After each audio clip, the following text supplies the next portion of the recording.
பார்த்திங்கன்னா கொடுத்துருந்தேன். ஓகேங்களா, அதாவது 11ஆம் தேதி. ஸோ இந்த 5 நாளில் வந்து பார்த்திங்கன்னா மார்க்கெட் வந்து அந்த எஃப்ஐஜியை ஃபில் பண்ணிட்டான். ஓகேங்களா.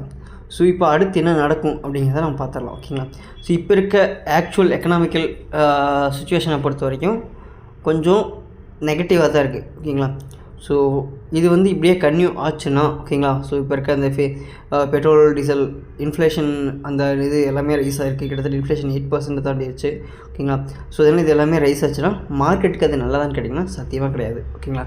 ஸோ அதனால் நீங்கள் வந்து டிஃபென்சிவ் ஸ்டாக்ஸுக்கு மூவ் ஆகிறது தான் நல்லது. அதாவது டிஃபென்சிவ் ஸ்டாக்ஸ்னால் டிஃபென்ஸ் ஸ்டாக்ஸ் கிடையாது.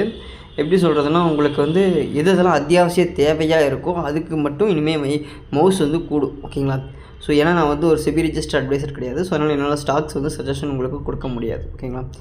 ஸோ இந்த மாதிரி மார்க்கெட்டில் வந்து நெக்ஸ்ட் வீக் ஒரு சம்பவம் இருக்குது. எய்தர்